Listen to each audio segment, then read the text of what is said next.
Je m'appelle Olivia Mukijevski, je suis réalisatrice et je vais vous expliquer comment le crime organisé est en train de faire disparaître les rhinocéros. Il n'était pas encore adulte, cet animal.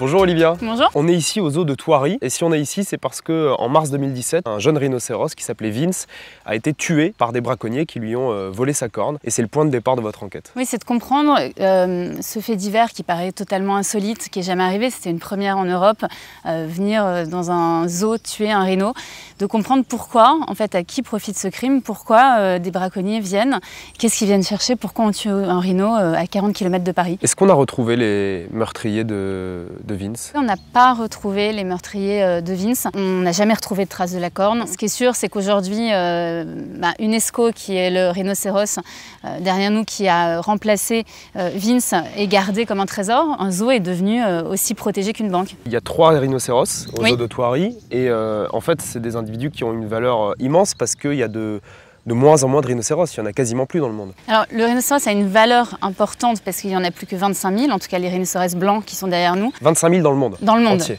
Voilà, dans le monde. On tue le rhinocéros aujourd'hui uniquement pour sa corne. Une corne qui vaut aujourd'hui aussi cher que l'or ou l'héroïne. Pourquoi cette corne de rhinocéros est devenue aussi recherchée?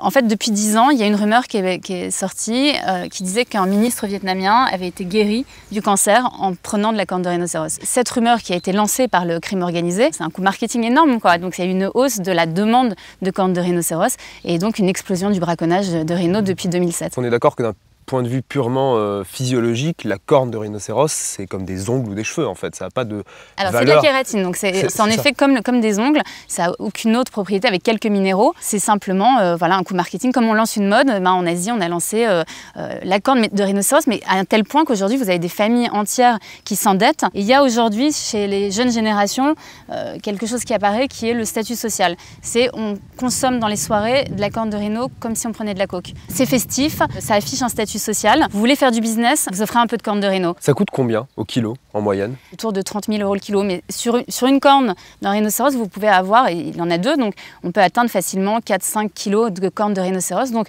l'animal, si vous le tuez, vous pouvez obtenir 100 000, 150 000 € simplement en vendant les cornes. Dans le commerce des espèces sauvages, c'est ce qui est le plus rentable, c'est plus cher que l'ivoire. On a une idée en Afrique, particulièrement en Afrique du Sud, de combien de rhinocéros sont tués à peu près chaque semaine? Il y a un rhinocéros toutes les 8 heures qui est tué Toutes en les Afrique. 8 heures? Oui. Et à ce rythme-là, dans combien de temps il n'y en aura plus du tout? À peu près 15 ans. Il y a des scènes super violentes dans votre film. Vous avez notamment suivi les rangers du parc Kruger en Afrique du Sud qui vont sur les scènes de crime, qui découvrent les cadavres de rhinos.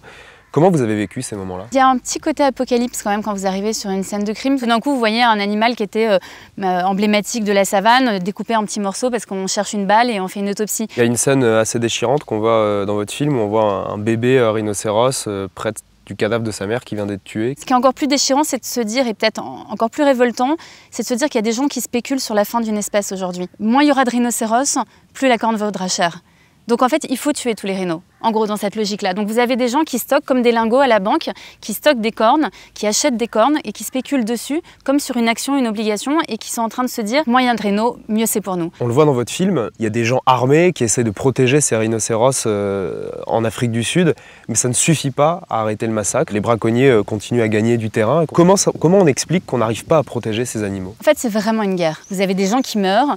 Il y a un ranger de Kruger qui a été tué il y a quelques semaines. Vous avez 1000 braconniers qui sont morts ces 5 dernières années. Donc c'est une guerre qui tue des rhinocéros, qui tue des hommes. C'est vraiment une entreprise du crime, une industrie du crime qui a plusieurs niveaux, qui a ses employés, qui a ses chefs.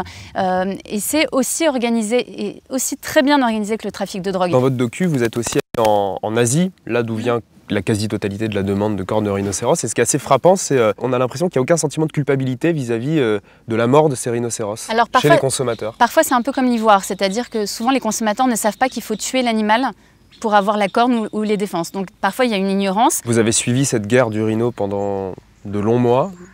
Votre impression, c'est quoi? Qui va la gagner? Qui va la perdre? Moi, je suis assez pessimiste. Ce que je sais, c'est que faire des mugs rhino et faire des t-shirts rhino, ça ne sauvera pas les rhinos. Ce qui sauvera aujourd'hui l'espèce, c'est en effet de lutter contre ce crime organisé, lutter contre les réseaux, démanteler des réseaux et en effet offrir à des gens qui vont tuer des rhinos une autre source de revenus et travailler avec les populations locales parce qu'en fait, il n'y a jamais eu aucune espèce qui n'a été sauvée sans impliquer les communautés.